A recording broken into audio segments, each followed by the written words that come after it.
विद्यार्थी मित्र हो, आज आपण दोन ट्रायंगल सिमिलर होत असतानाच्या ज्या यापूर्वी तीन वेगवेगळ्या टेस्टचा विचार केला होता, या वेगवेगळ्या तीन टेस्ट पैकी आज SAS आणि SSS या दोन टेस्टच्या आधारे एक्झाम्पल्स कशी सोडवायची असतात हे या व्हिडिओमध्ये पाहणार आहोत.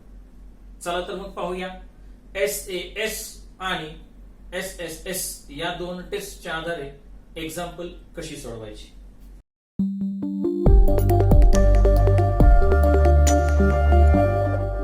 आपल्या समोर दोन्ही टेस्टवर आधारित SAS आणि SSS या दोन्ही टेस्टवर आधारित एक एक एक्झाम्पल फायर डिस्प्ले केलाय.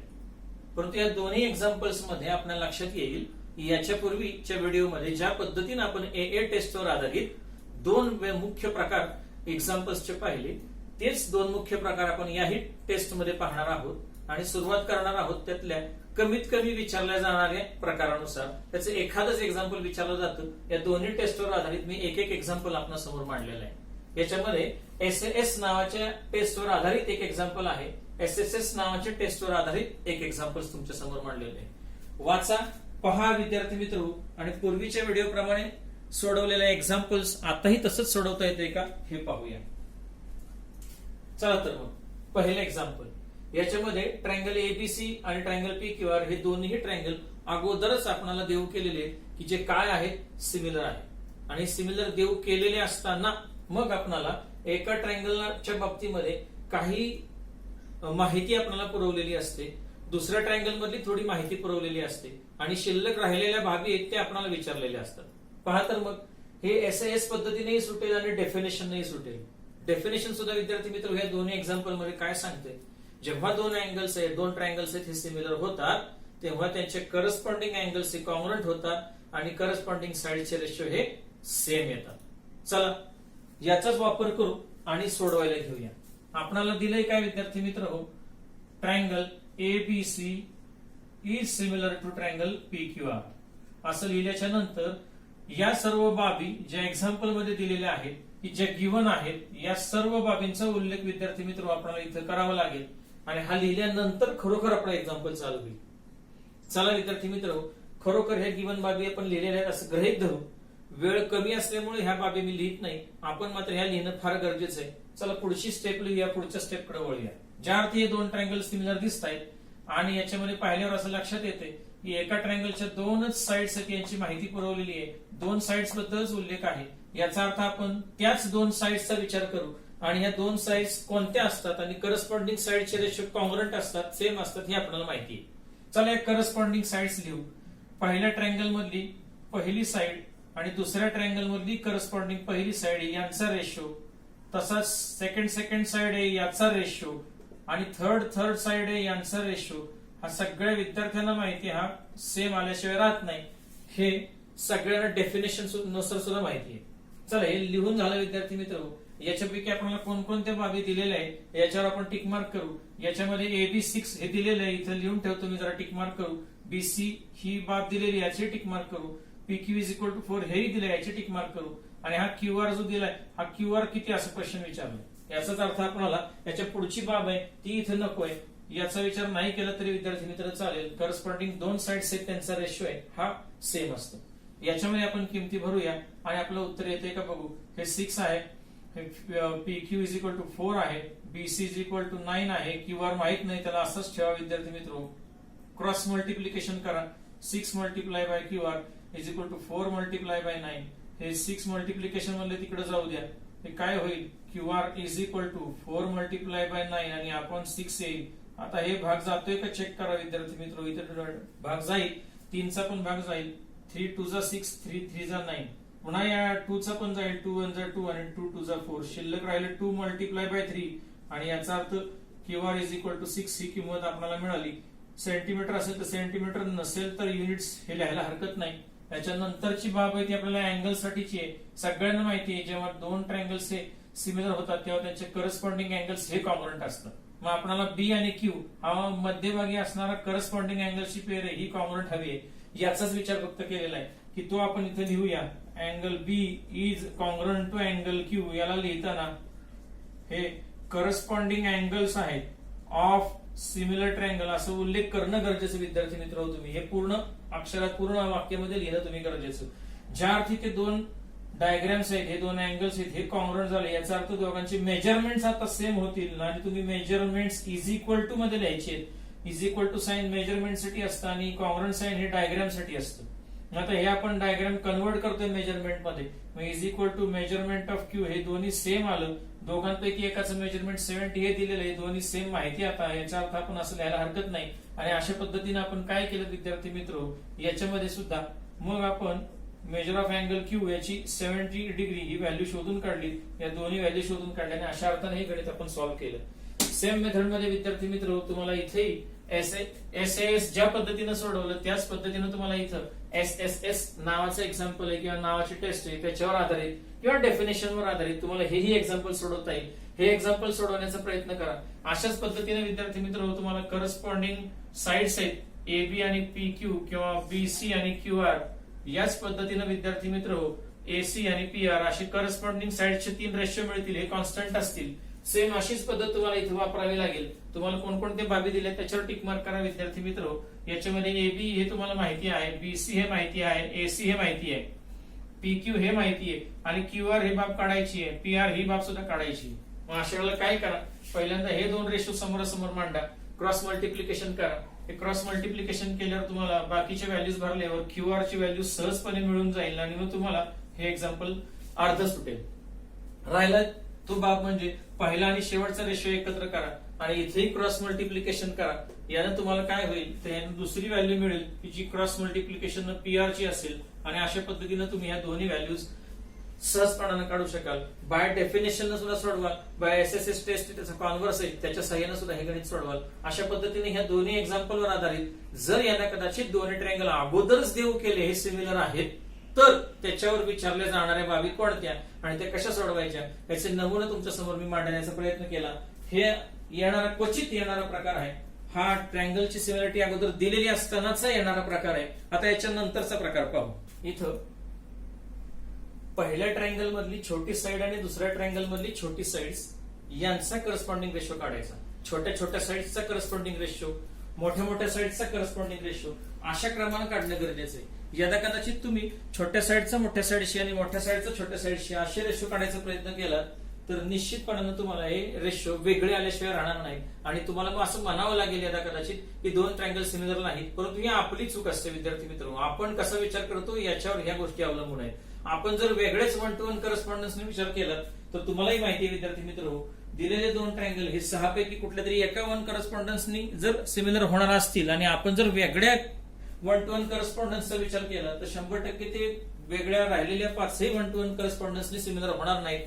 म्हणून काय करूया, याच्यामधल्या छोट्या आणि याच्यामधल्या छोट्या साइड्स आहेत याचाच करस्पॉन्डिंग रेशो घेऊया. याची जी छोटी साइड दिली आहे पीएम आणि याची छोटी साइड दिली आहे ती यूव्ही, या दोघांचा रेशो घेऊया 6/3 आणि याला भाग लावूया. भाग लावल्यावर असं लक्षात येईल हा 3चा भाग जाईल, 3 एके 3, 3 दुने 6, उत्तर 2/1 येईल. कधी कधी विद्यार्थी मित्र हो परीक्षेला बोर्डाच्या मात्र तुम्हाला हे सरळपणे असं लिहावं लागेल. इथं खाडाखोड चालत नाही बोर्डाच्या परीक्षेत. भाग लावलेला हे बोर्डाच्या परीक्षेमध्ये जर लिहायला गेलात तुम्ही तर तुम्हाला तिथं खडाखोड करण्याची आवश्यकता अजिबात नाही. तुम्ही डायरेक्ट हे उत्तर 2/1 असं लिहू शकता आणि याला इक्वेशन 1 म्हणू शकता. अशा पद्धतीने तुम्ही सोडवू शकता. सध्या तुम्हाला हे तुमची नेहमीची प्रचलित असणारी पद्धत कशी याची ओळख करून देतोय. दुसरी साइड आहे त्याचा रेशो घेऊया MN आणि आपण VW. MN ची व्हॅल्यू आहे 10 आणि याची व्हॅल्यू आहे 5. हा जर भाग लावला तर परत 5 न लागेल. 5 1 जा 5, 5 2 जा 10 म्हणजे 5 1 5, 5 2 10 परत 2/1 असंच येईल. हे दोन्ही रेशो चेक केले तर कळेल तुम्हाला हे दोन्ही रेशो सेम आलेले आहेत. आणि आता तुम्हाला असं म्हणायला हरकत नाहीच विद्यार्थी मित्र हो की दोन्ही इक्वल रेशो फ्रॉम इक्वेशन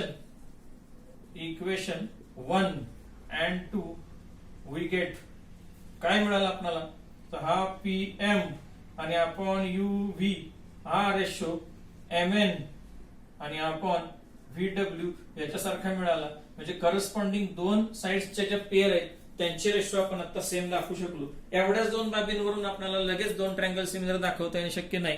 आपल्याला तिसरी बाब शोधावी लागेल आणि ती आपल्या नशिबाने या ट्रायंगल्स मध्ये दिलेली आहे. आणि या दोन करस्पॉन्डिंग साइडच्या मधला असणारा अँगल आहे हा आपल्याला कॉन्ग्रंट दिला आहे. तो कोणता आहे तर पहिल्या ट्रायंगल मध्ये त्याचं नाव एम आहे आणि हा कॉन्ग्रंट आहे दुसऱ्या ट्रायंगल मध्ये त्याचं नाव व्ही आहे. आणि याला तुम्ही आता इक्वेशन 3 आणि 4 असं म्हणू शकता. आणि from equation 3 and 4 we get आपल्याला काय मिळेल आता करस्पॉन्डिंग दोन साइडचे रेशो सेम झाले त्यांच्या मधला angle between the corresponding side हाही कॉन्ग्रंट झालाय. आणि आता तुम्ही अगदी बिनधास्तपणे म्हणू शकता पहिला ट्रायंगल जो आहे ट्रायंगल PMN हा सिमिलर होतोय कोणत्या ट्रायंगलशी UVW. याला तुम्ही रिझन सुद्धा लिहू शकाल by SAS test of similarity. आणि अशा अर्थानं तुम्ही हे पहिलं एक्झाम्पल ह्या आता दिलेले एक्झाम्पल सहजपणानं सोडवू शकता किंवा लिहू शकता मांडू शकता. हे विद्यार्थी मित्र SAS या पद्धतीचं उदाहरण झालं. उजव्या बाजूकडे पहा राईट साइडला पहा तुम्हाला असं लक्षात येईल या राईट साइडला दिलेले जे एक्झाम्पल आहे त्याच्यामध्ये जे दिलेले दोन ट्रायंगल्स आहेत या दोन ट्रायंगल्सचा विचार करा. तुम्हाला अगदी बेलशकपणे असं लक्षात येण्याची शक्यता आहे की इथं 3 साइड्स आहेत त्यांचे व्हॅल्यू दिलेले आहेत. 3 साइड्स आहेत त्याचे व्हॅल्यू दिलेले आहेत.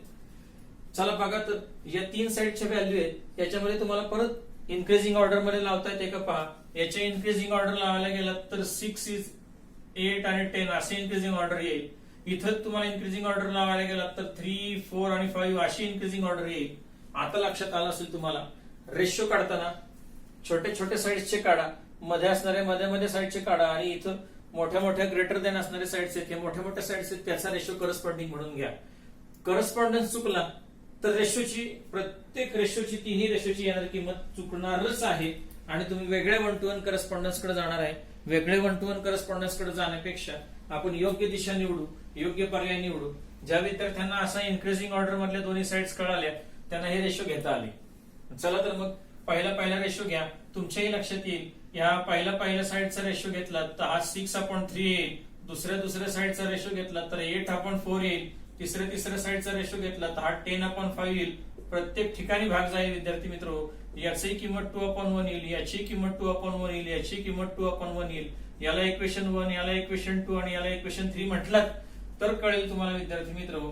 From equation 1, 2 and 3 we get आपल्याला असं म्हणता येईल की हा पहिल्या साइडचा करस्पॉन्डिंग साइडचा रेशो दुसऱ्या करस्पॉन्डिंग साइडचा रेशो आणि तिसऱ्या करस्पॉन्डिंग साइडचा रेशो हे तिन्ही रेशो काय आले सेम आले इक्वल आले. आणि एवढंच नाही तर याच्यावरून आपण अगदी बेलाशकपणे म्हणू शकतो की दिलेले दोन ट्रायंगल्स आहेत ते दोन ट्रायंगल सिमिलर होतात आणि तेही कशाच्या आधारे हे ते सांगता येतं तर आपल्याला ट्रायंगल PMN हे पहिल्या ट्रायंगलचं नाव आणि करस्पॉन्डिंग मध्ये दुसऱ्या ट्रायंगलचं नाव UVW हे सांगता येणं शक्य आहे.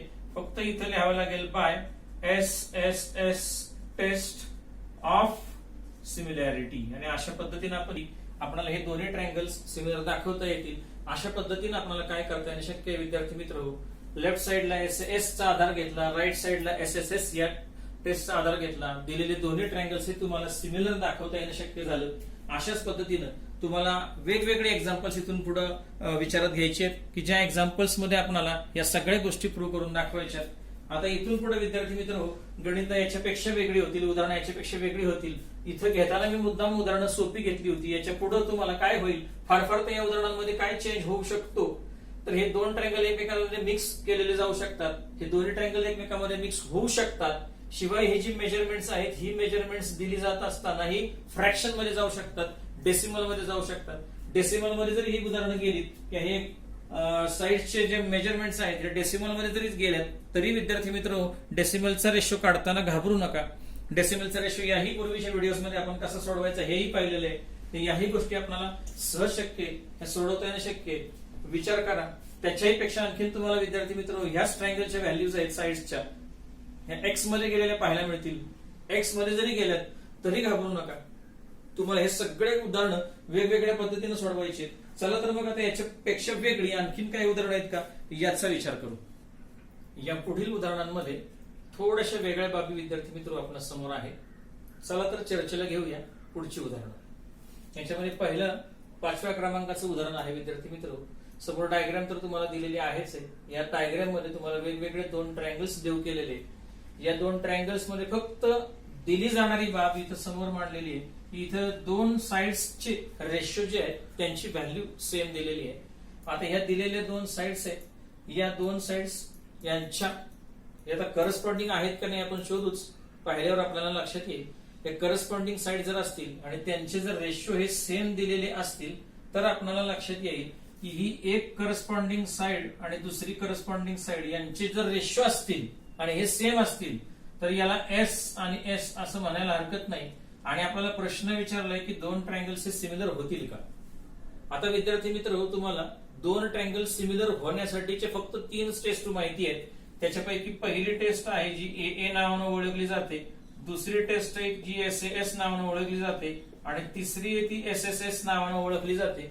सध्या तर इथे पाहिल्यावर असं लक्षात येते ज्या अर्थी दोन साइड्सचा विचार केलेला आहे, दोन करस्पॉन्डिंग साइड्सचे रेशो सेम दिलेले आहेत, याचा अर्थ ए नावाची टेस्ट इथे उपयोगात येणार नाही.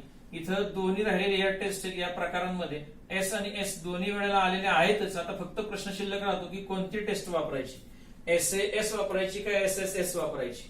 एस वापरायची असेल तर या दोन करस्पॉन्डिंग साइड्सच्या मधला अँगल जो आहे त्याचा विचार करणं गरजेचं आहे की जो कॉंग्रुएंट दाखवता येईल का.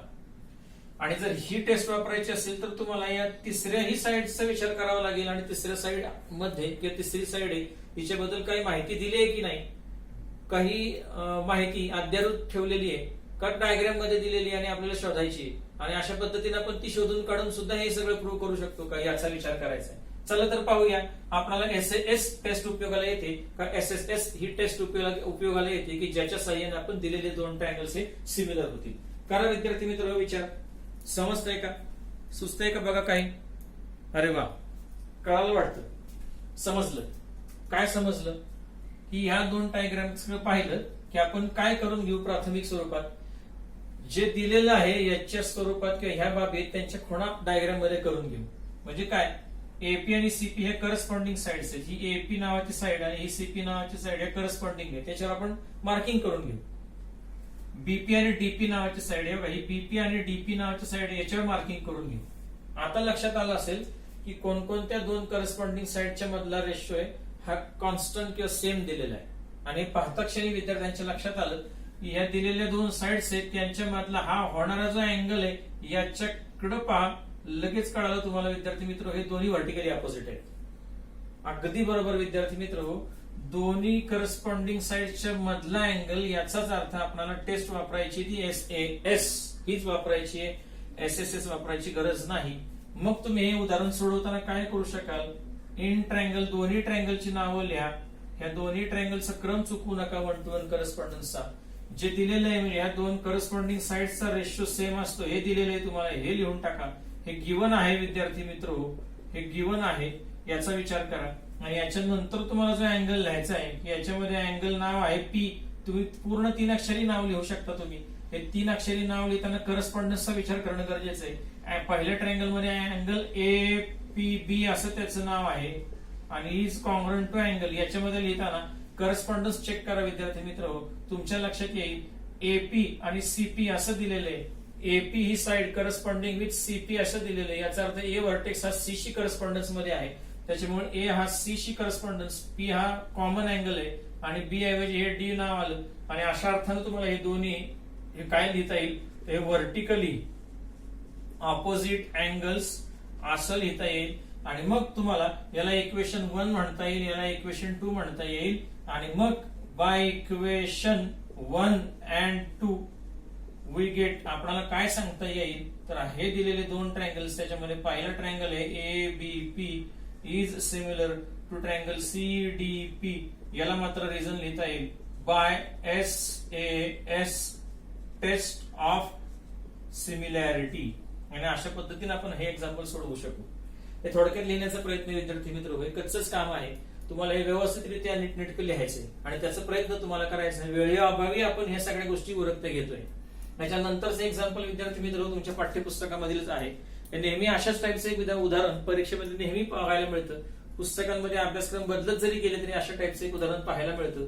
त्या उदाहरणाचं वर्णन खूप मोठं होतं विद्यार्थी मित्र, इथं लिहायला सुद्धा आपल्याला वेळ उपलब्ध नाही. समजावून देतो आणि कसं सोडवायचं याची चर्चा करू. चला तर मग विद्यार्थी मित्र याच्यात काय सांगण्याचा प्रयत्न केलाय, एबी नावाचा एक पोल आहे, पीक्यू नावाचा एक पोल आहे. दोन पोल एकमेकांच्या समोर आहेत आणि हे दोन पोल एकमेकांच्या समोर असल्याच्या नंतर, हे समोर ठेवल्याच्या नंतर मुद्दाम हे कमी जास्त उंचीचे पोल घेतो मी, म्हणजे तुमच्या मुद्दा लक्षात येईल. एक कमी उंचीचा आणि एक जास्त उंचीचा असे दोन पोल आहेत, आणि या दोन्ही पोलची शॅडो, सावली जी आहे ती रस्त्यावर, रोडवर पडलेली आहे, असं उदाहरणामध्ये एक्सप्लेन केलं गेलेलं आहे. पहिला जो पोल आहे, नेहमी लक्षात ठेवा, पोल हे रोडला परपेंडिक्युलरच असतात, त्याच्यामुळे इथं तुम्हाला एक खूण करायला हरकत नाही.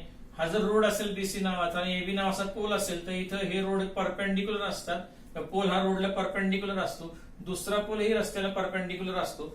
एकाच रस्त्यावर वेगवेगळे दोन पोल आहेत ते उभे केलेले आहेत, परपेंडिक्युलर आहेत. पहिल्या पोलची सावली, शॅडो जेवढी पडलेली आहे तशाच पद्धतीनं त्याच वेळेला जर दुसऱ्या पोलच्या संदर्भात जर आपण शॅडो पाहिली तर तुमच्या एक गोष्ट लक्षात येईल, या शॅडोची लाईन, जर हा शॅडो पाहिलात, या शॅडोला आधार धरून जर तुम्ही ट्रायंगल तयार केलं दोन्ही पोलसाठीचा, तर या दोन्ही पोलसाठीच्या ट्रायंगल मध्ये एक काय लक्षात येईल, सेम टायमिंगला जर तुम्ही या दोघांची शॅडो विचारात घेतलीत आणि दोघांपासून क्रिएट झालेले ट्रायंगल जर विचारात घेतले तर निश्चित तुम्हाला 100% हे दोन्हीही ट्रायंगल्स आहेत हे सिमिलर असतात असं पाहायला मिळेल. आणि ज्या क्षणाला तुम्हाला हे लक्षात येईल की हे दोन्ही पोल्समुळे तयार झालेले शॅडो आणि शॅडोमुळे तयार झालेले दोन ट्रायंगल्स हे ज्या क्षणाला तुम्हाला विद्यार्थी मित्र हो सिमिलर आहेत असं सांगता येईल. सिमिलर असणं सांगणं काही अवघड नाही विद्यार्थी मित्र हो, कारण जर पहिला पोल आपण असं विचारात घेतलं आणि सूर्य वरच्या बाजूला असं पाहिलं तर त्या सूर्यापासून पोलच्या वर शेंड्याच्या बाजूला पाहिलं तर त्याची सावली लांब इथपर्यंत आली तर हा जो अँगल तयार होणार आहे तोच सेम अँगल आपल्याला पोल छोटा असला तरी तशाच प्रकारचा छोटा अँगल तयार होईल की दोन्ही अँगल कॉन्ग्रंट असतील. थोडक्यात काय तर हे दोन अँगल्स आहेत, हे दोन अँगल्स आहेत, ही शॅडो जिथं रोडवर टच होते तिथं तयार होणारे जे रोडची अँगल आहेत हे 100% कॉन्ग्रंट असतात. याचाच अर्थ ए नावाच्या टेस्टनं हे दोन्ही ट्रायंगल कॉन्ग्रंट होतात असं गृहीत धरलेलंच आहे अगोदर की हे शॅडोमुळे तयार होणारे दोन्ही ट्रायंगल्स काय आहेत हे सिमिलर आहेत. आणि एकदा सिमिलर झाले हे लक्षात आलं आपल्याला, याच्या पुढची बाब आपल्याला माहिती आहे विद्यार्थी मित्र, सहजपणानं तुम्ही शोधू शकाल की त्यांच्या साइड्स, ह्या करस्पॉन्डिंग साइड्स ह्या नेहमीच सेम येतात, त्यांच्या साइडचे रेशो सेम येतात. म्हणजे या ट्रायंगल मध्ये इन ट्रायंगल कोणता आहे हा बघा, एबीसी नावाचा ट्रायंगल आहे आणि हा ट्रायंगल कोणता आहे तर हा पीक्यूआर नावाचा ट्रायंगल आहे. तुम्ही याला रिझन योग्य देऊ शकता आणि हे दोन्ही ट्रायंगल्स आहेत, हे दोन्ही ट्रायंगल्स सिमिलर आहेत असं सांगू शकता. आणि एकदा का हे तुम्ही योग्य कारणाने सिमिलर आहेत असं सांगितलं की तुमच्या लक्षात येईल की तुम्ही याचे करस्पॉन्डिंग साइड्स आहेत, म्हणजे याची एबी नावाची साइड, याची बीसी नावाची साइड आणि एसी नावाची साइड, या तीन साइड्स आहेत. तशा ह्याच्या करस्पॉन्डिंग पी क्यू, क्यूआर आणि पी आर अशा तीन साइड्स आहेत. ह्या तिन्ही साइड्स आहेत ह्या करस्पॉन्डिंग तुम्हाला कॉन्ग्रंट झाल्याशिवाय राहणार नाहीत, त्यांचे रेशो कॉन्ग्रंट झाल्याशिवाय राहणार नाहीत. आणि ह्याच्यामध्ये तुम्ही बघा विद्यार्थी मित्र तुम्हाला कोणत्या किमती दिल्यात, एबी याची किंमत दिली आहे, बीसी याची किंमत दिलेली आहे, पीक्यू याची किंमत दिलेली आहे आणि क्यूआर याची किंमत माहित नाही, ती एक साई फाइंड करायची. म्हणजे याचा अर्थ तुम्ही या दोन रेशोचा विचार करा, हा रेशो थोडा वेळ बाजूला ठेवा, क्रॉस मल्टिप्लिकेशन करा, तुमच्या एक गोष्ट लक्षात येईल की एबी इज इक्वल टू 4 आहे आणि पीक्यू इज इक्वल टू 8 आहे. बीसी ची व्हॅल्यू चेक करा, ही 6 आहे आणि ही एक्स आहे. हे क्रॉस मल्टिप्लिकेशन न कळेल, X multiply by 4 is equal to 8 multiply by 6. आणि अशा पद्धतीने हे सोडवायला गेला, हे 4 मल्टिप्लिकेशन मध्ये पलीकडे पाठवा, उत्तर काय येईल, X is equal to 8 multiply by 6 upon 4, 4 1 4, 4 2 8, भाग गेला 4 1 4, 4 2 8, उत्तर राहिलं 2 मल्टिप्लाय बाय 6 आणि इज इक्वल टू 12. म्हणजे ही एक्स ची किंमत मिळाली, म्हणजेच बघा ही किंमत मिळाली, ती आर क्यू याची किंमत मिळाली 12 युनिट्स. जर सेंटीमीटर मीटर मध्ये दिलं असेल तर तुम्हाला ते लिहायला हरकत नाही. हे उदाहरण विद्यार्थी मित्र असं दिलेलं नाही की फाइंड एक्स वगैरे काही, तुम्हाला शॅडो, ह्या जमिनीवर जी शॅडोची लेंथ आहे ही विचारली गेलेली आहे. म्हणजे तुम्हाला शेवट हे वर्णन शब्दात करावं लागेल, त्या वाक्यामध्ये सेंटेन्स मध्ये उल्लेख करावा लागेल. सेकंड पोल आहे 8 युनिट्स एवढा उंचीला असणारा, हाईटला असणारा जो पोल आहे त्याची शॅडो 12 युनिट्स एवढी पडेल असं तुम्हाला शब्दामध्ये वर्णन करून लिहावं लागेल आणि मग हे उदाहरण संपेल. अशा पद्धतीने तुमच्या लक्षात आलं असेल विद्यार्थी मित्र, अशाही प्रकारचे एक्झाम्पल्स एक्झाम मध्ये येऊ शकतात आणि ही थोडीशी वेगळी आहे, म्हणजे हे व्यवहारामधलं ऍप्लिकेशन असणारं एक्झाम्पल आहे की ज्या एक्झाम्पल मध्ये तुम्हाला या गोष्टी सहज शक्य आहेत, ह्या सहज दाखवणं शक्य आहे. या पुढील उदाहरण विद्यार्थी मित्र थोडंसं किचकट, थोडंसं वेळ खाऊ आणि बऱ्यापैकी तुम्हाला हे तुमच्या पाठ्यपुस्तकामधलंच पण अगदी विचार करायला भाग पाडणार अशा प्रकारचे एक शेवटचं एक्झाम्पल तुमच्या समोर मांडतो. चला तर मग विद्यार्थी मित्र या उदाहरणाबद्दल चर्चा करू. हे उदाहरण पाहिल्यावर तुमच्या लक्षात येईल या उदाहरणामध्ये इतर कोणतीही बाब तुम्हाला देऊ केलेली नाही. तुमची एक गोष्ट लक्षात येते का पहा, इथं एक एबीसी नावाचं ट्रायंगल आहे. हा ट्रायंगल राईट अँगल ट्रायंगल असं म्हणून दिलेला आहे. याच्या जोडीला विद्यार्थी मित्र या ट्रायंगल मध्येच एक स्क्वेअर इन्क्लूड केलेला आहे की जो ट्रायंगलच्या आतमध्ये इन्स्क्राइब केलं गेलेला आहे. हा स्क्वेअर आहे विद्यार्थी मित्र. या स्क्वेअरचं नाव पण दिलंय, जसं ट्रायंगलचं नाव आहे एबीसी असं दिलंय तसं या स्क्वेअरचं नाव पण आहे DEFG असं हा स्क्वेअर आहे. हा इन्स्क्राइब्ड आहे ट्रायंगल मध्ये, हा राईट अँगल ट्रायंगल मध्ये इन्स्क्राइब्ड केला गेलेला आहे. असू दे, हरकत नाही विद्यार्थी मित्र. असा तर हा राईट अँगल ट्रायंगल मध्ये इन्स्क्राइब्ड केला गेलेला असेल तर याच्याबद्दल आपल्याला विचार करायचा आहे. आणि शेवट आपल्याला काय प्रूव्ह करून दाखवायचंय, DE स्क्वेअर हा DE चा स्क्वेअर आहे तो BD मल्टिप्लाय बाय EC एवढा येतो, BD मल्टिप्लाय बाय EC एवढा येतो. हे आपल्याला प्रूव्ह करून दाखवायचंय. हे एक्झाम्पल थेरम प्रमाणे आहे. याचा अर्थ याच्यामध्ये कुठेही नंबर, संख्या, आकडे असे दिलेले नाहीत की ज्याच्यामध्ये किमती आपण एखाद्या फॉर्म्युल्यामध्ये भरलेत की आपल्याला उत्तर सहजपणाने मिळेल. इथे हे एक्झाम्पल प्रूव्ह दॅट या स्वरूपाचं आहे. प्रॅक्टिस सेट मधलं स्टार मार्क केलेलं अतिशय चांगलं की जे एक्झामच्या दृष्टीने अतिशय महत्वाचं अशा टाईपचं एक्झाम्पल आहे. काय प्रूव्ह करायचं तुम्हाला ते इथं मांडले, DE square is equal to BD multiply by EC आणि हे आपल्याला प्रूव्ह करायचंय. आता हे प्रूव्ह करायचंय की आपण शेवटच्या पायरीला लिहिलंय आणि इथपर्यंत आपण कसं जाणार आहोत याचा विचार क्रमानं डेव्हलप करू. चला, दिलेली मांडणी आहे ही आपल्या हव्या असणाऱ्या रेग्युलर पद्धतीच्या मांडणीमध्ये आणू. म्हणजे काय करायचं, याच्यामध्ये थोडा थोडा चेंज करत जाऊ आणि आपल्याला हवी अशी याच्या अगोदर शिकलेल्या अनेक ज्या बाबी आहेत त्याच्यामध्ये ही बसते का अशा प्रकारे मांडणी करून बघू. चला तर पहिला बदल करू. DE स्क्वेअर लिहिलाय तो DE स्क्वेअर आहे, हा DE मल्टिप्लाय बाय DE असा लिहू. इकडे BD मल्टिप्लाय बाय EC असा असेल. ही मांडणी पाहिल्यावर लक्षात आलं हे क्रॉस मल्टिप्लिकेशन आहे. म्हणजेच काय, something upon something is equal to something upon something. याला क्रॉस मल्टिप्लाय केलं की मग अशा पद्धतीने दिसू लागेल. चला हे बदलूया आपण, न्यूमरेटर डिनॉमिनेटर किंवा अशा टाइप मध्ये मांडणी नेऊ. याच्यातली एक बाब आहे लेफ्ट साइडची ही उचलू आपण आणि ही मल्टिप्लिकेशन मधली पलीकडे नेऊ आणि याच्यातली एक बाब आहे ती या बाजूला आणू लेफ्ट साइडला. काय बदल होईल बघा, हा मूळचं DE तसंच असेल. त्याच्यानंतर तिकडून इकडे आपण आणणार तो EC इज इक्वल टू हा मूळचं BD तसंच असेल. इकडून तिकडे नेलाय तो DE असेल आणि ही रचना पाहिली की लक्षात येईल. अजून थोडीशी जोड देतो. जोड दिली रे दिली की तुम्हाला कळून चुकलं की हे वेगळं काहीच नाही, हे दोन ट्रायंगल सिमिलर असण्याचं लक्षण आहे आणि हे दोन ट्रायंगलचे हे करस्पॉन्डिंग साइड्स आहेत आणि अशा टाइप मध्ये तुम्हाला विचार करायचा आहे. आता मग करा तर विचार की हे सगळ्या दोन कोणते ट्रायंगल आहेत की ज्यांच्या ह्या सिमिलर आहेत की ज्यांच्या ह्या करस्पॉन्डिंग साइड्स आहेत. असं कळणार नाही विद्यार्थी मित्र. चला हे चेक करूया, यातल्या प्रत्येक साइड्स आपण कोणत्या ट्रायंगलच्या पार्ट आहेत हे पाहू. चला, पहिली साइड आहे DE, ते मार्किंग करून घ्या. तुमच्या लक्षात येईल अरे इथं अडचण निर्माण झाली. DE वर मार्किंग केलं की अडचण निर्माण झाली. कोणती अडचण की DE ही साइड कोणत्याच ट्रायंगल मध्ये नाही. असू दे, थोडा वेळ विद्यार्थी मित्र विचार करा. आपण सगळ्या साइड्स आहेत त्यांचे मार्किंग करून घेऊ, काहीतरी सुचेल आपल्याला. सेकंड साइड आहे EC. अरे वा, सापडली. हा, ही मात्र एका ट्रायंगल मध्ये आहे. BD, अरे वा, ही सुद्धा एका ट्रायंगल मध्ये साइड सापडली. DE साइड आहे ही डबल आहे, ही डबल सापडली. आता लक्षात आलं तुमच्या की ही DE साइड डबल आली पण ही कोणत्याच ट्रायंगलचा पार्ट नाही. असू द्या, EC आणि BD हे कोणत्या ना कोणत्या ट्रायंगलचे पार्ट आहे. मग ह्या कोणत्या ना कोणत्या ट्रायंगलचा जर पार्ट असतील तर काय लक्षात आलं आपल्याला की जर ह्या दोन कोणत्या ना कोणत्या ट्रायंगलचा पार्ट असतील तर DE सुद्धा तुम्हाला BD ज्या ट्रायंगलचा पार्ट आहे त्याच्यामध्ये व्यक्त करता येईल. थोडक्यात काय, DE ऐवजी तुम्हाला GD असं लिहिता येईल आणि EC साठी DE हे EF असं लिहिता येईल कारण हे स्क्वेअरच आहे, वेगळं काहीच नाही. बदला बरं ह्या साइड्स.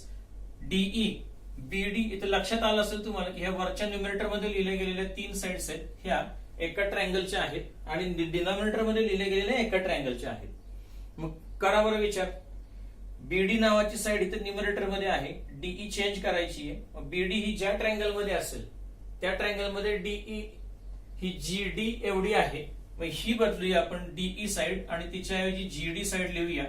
EC आहे अशीच ठेवू, BD आहे अशीच ठेवू आणि आता हा DE सुद्धा चेंज करू. हा DE सुद्धा EC असणाऱ्या साइड मध्ये चेंज करू आणि त्याचं नाव EF किंवा FE असं लिहूया. EF FE कोणत्याही प्रकारे लिहा. नंतर हवा असल्यास बदलूया आपण. आणि अशा प्रकारे आता तुम्हाला कळलं की हे दोन ट्रायंगल वेगळे कोणतेच नाही, त्याच्यामधला एक ट्रायंगल आहे हा लेफ्ट साइडचा आणि सेकंड ट्रायंगल आहे हा उजव्या बाजूचा. आता हे दोन ट्रायंगल तुम्हाला सिमिलर दाखवायचे, एवढं दाखवले की तुमचं काम झालं. बऱ्याच विद्यार्थ्यांनी विचार करायला सुरुवात केली की ह्या दोन ट्रायंगल मध्ये कोणती टेस्ट वापरावी म्हणजे आपल्याला हे दोन ट्रायंगल सिमिलर दाखवता येतील. अनेक जणांनी विचार केला आणि त्यांना असं लक्षात पण आलं इथं साईडचा कुठेही उल्लेख केलेला नाही, याचा अर्थ एकमेव टेस्ट सिमिलरिटी शिल्लक राहते की जी ए नावानं ओळखली जाते. ए नावाची टेस्ट हीच आपल्याला इथे वापरली पाहिजे. मग त्याच्यामध्ये आपल्याला ए नावाच्या टेस्ट मध्ये दोन करस्पॉन्डिंग अँगल्स आहेत हे कॉंग्रुएंट आले पाहिजेत. चला या दोन ट्रायंगल मध्ये विचार करा, दोन पेअर कोणते कॉंग्रुएंट सापडत आहेत. एक पेअर सापडली विद्यार्थी मित्र हो की जी ही राईट अँगल आहे या ट्रायंगल मध्ये आणि ही इथं राईट अँगल आहे, म्हणजे ही करस्पॉन्डिंग अँगलची एक पेअर सापडली की जी कॉंग्रुएंट मिळाली आपल्याला. अशीच दुसरी पेअर सापडते का विचार करा. बराच विचार केल्यानंतर फर्स्ट आणि सेकंड ट्रायंगल मध्ये असं लक्षात आलं की या दोन्ही ट्रायंगल मध्ये दुसऱ्या अँगलची पेअर ही करस्पॉन्डिंग अशी सापडत नाही की जी आपल्याला कॉंग्रुएंट आहे, त्याला काही रिझन देता येत नाही. मग परत प्रश्नचिन्ह निर्माण झालं की हा पहिल्या नंबरचा जो ट्रायंगल आहे हा दुसऱ्या नंबरच्या ट्रायंगल सिमिलर दाखवायचा तरी कसा. नका घाबरून जाऊ, अजून एक बाब तुम्ही शिकलाय की ज्याचा इथे तुम्हाला निश्चितपणाने वापर करता येईल. काही विद्यार्थ्यांनी शोधून सापडलं सुद्धा त्यांना. काय त्यांनी विचार केला बघा. त्यांनी विचार काय केला, चला हरकत नाही पहिल्या नंबरचा ट्रायंगल हा दुसऱ्या नंबरच्या ट्रायंगलशी आपल्याला सिमिलर नाही दाखवता येईल, मध्यस्थ वापरूया का. कोण वापरूया मध्यस्थ.